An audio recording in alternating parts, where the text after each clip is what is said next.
નમસ્કાર દર્શક મિત્રો, એસડી ન્યૂઝ ગુજરાતી ચેનલ પર આપનું સ્વાગત છે અને હું આપની સાથે વૈશાલી પુવારુ કરીશું નજર આજના સમાચારો પર। ધારાસભ્ય ચૈતર વસાવાના સમર્થનમાં ઉતર્યો છે પૂર્વ આદિવાસી સમાજ। આમ આદમી પાર્ટીની સાથે સાથે આદિવાસી સંગઠનો અને આદિવાસી આગેવાનોએ આજે કલેક્ટરના માધ્યમથી મુખ્યમંત્રીને આવેદનપત્ર સોંપ્યું છે। બ્યુરો ચીફ દિવાન ઇમ્તિયાઝ સાથે એસડી ન્યૂઝ ગુજરાતી ચેનલ પર ભરૂચથી। ભારતીય જનતા પાર્ટીના શાસનમાં લોકશાહીનું ચીરહરણ થયું છે। આવું તો મહાભારતના શાસનમાં પણ મહાભારતના ટાઈમમાં પણ આવું ચીરહરણ નહોતું થયું। આજે અમારા જેવા વકીલને દંડવત પ્રણામ કરવા પડે પોલીસને, સાથે 8-5 ગૃહમંત્રીને ફોન કરીને એમની મંજૂરી લેવી પડે કે અમે અંદર જઈએ કે નહીં। એટલે આ લોકશાહીના પર્વમાં આ ખૂબ ગંભીર બાબત કહેવાય, ખૂબ ખરાબ બાબત કહેવાય। સાથે ચૈતરભાઈને પૂર્વ આયોજિત કરીને ફસાવવામાં આવ્યા છે। આ કાવતરું કરીને તમે જોયું હશે કે ચૈતરભાઈને સામેથી એ ફરિયાદ નોંધાવા ગયા અને વિધિન અડધો કલાકમાં 500 પોલીસે પહેલા આવી જાય છે। એટલે આ બધું પૂર્વ આયોજિત હતું। બાકી આજે સામાન્ય માણસ બી કોઈ આપણે પોલીસ સ્ટેશનમાં અરજી આપવા જઈએ છે તો એ લોકો એન કેન પ્રકારે હેરાન કરવામાં આવે છે। સામાન્ય માણસની અરજી સ્વીકારવામાં આવતી નથી અને આ ભાજપના ગુંડાઓની અરજી સ્વીકારી ચૈતરભાઈને એન કેન પ્રકારે એમની ચિંગારી જે આંધી બનીને બહાર આવી છે એને રોકવા માટે ખૂબ પ્રયાસો ચાલુ છે એમના। આ મનરેગા કૌભાંડ તો હજુ ખાલી એક ઝાંખી છે। હજુ નલ સે જલ યોજના અને સુજલામ સુફલામ યોજનામાં બી બહુ મોટો ભ્રષ્ટાચાર થયો છે। એ પણ આવનારા સમયમાં ચૈતરભાઈ ઉજાગર કરવાના છે એની અમે ખાતરી આપીએ છીએ અને બસ અમે દુઆ કરીએ છીએ। ન્યાયતંત્ર પર અમને પૂરેપૂરો વિશ્વાસ છે કે ચૈતરભાઈ વહેલી તકે જેલની બહાર આવે અને પ્રજા સમક્ષ એમનું માહિતી આપે શું થયું છે શું નહીં, સાચી વાત બહાર પાડે।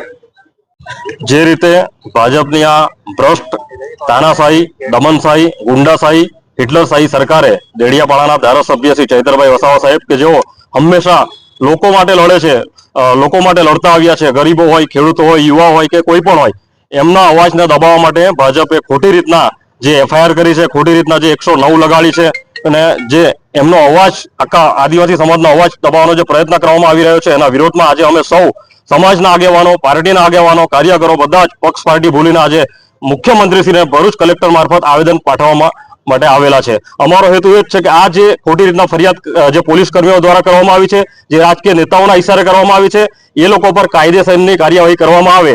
અગર જો એ રીતના નથી થતું તો આવનાર દિવસોમાં અમે જ્વલંતમાં જ્વલંત આંદોલન કરીશું। તાજેતરમાં જ જે રીતે ચૈતરભાઈ વસાવા ઉપર જે શનિવારના રોજ આ ભાજપનું એક ષડયંત્ર આજે એમની ઉપર જે ખોટી એફઆરઆઈ કરવામાં આવી અને પોલીસ આ ભાજપનો હાથો બની અને ચૈતરભાઈ જોડે જે દુર્વ્યવહાર કરવામાં આવ્યો છે, ત્યારે આપ મીડિયાના માધ્યમથી કહેવા માંગુ છું કે આ જે પોલીસ અધિકારીઓ છે એ લોકોએ ભાજપનો ખેસ જ ખાલી પહેરવાનો બાકી રાખ્યો છે। એ તમામ લોકોએ ભાજપનો ખેસ પહેરી લેવો જોઈએ, કારણ કે તમે ખાખીને આની ઉપર ડાઘ લગાડી રહ્યા છો।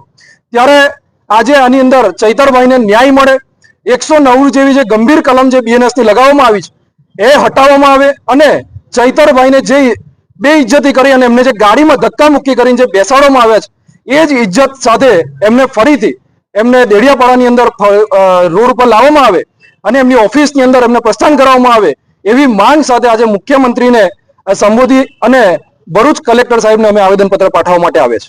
ત્યારે આજ જે ધરપકડ થઈ છે એની પાછળનું મેઇન જે કૌભાંડ છે, આ 2500 કરોડનું જે કૌભાંડ હતું એ ચૈતરભાઈ વસાવાએ આજે સદનની અંદર અવાજ ઉઠાવ્યો અને 2500 કરોડનું કૌભાંડ એમને બહાર લાવ્યા। ત્યારે એમના જ નેતાઓ આની અંદર ફસાયા, એમના જ મંત્રીના પુત્ર પણ આની અંદર ફસાયા અને હજી પણ આપણે સૌએ જોયું કે શુક્રવારના દિવસે એક જે એમને બાઇટ આપી હતી, મીડિયા બાઇટ, એની અંદર ચૈતરભાઈએ ફરીથી કીધું હતું કે હજી આના સિવાયનું બીજું એક મોટું કૌભાંડ છે અને બીજું જે મોટું કૌભાંડ છે એ બહાર ન આવે એ હેતુસર જ આજે આ ચૈતરભાઈ વિરુદ્ધ ખોટી એફઆરઆઈ કરવામાં આવી છે।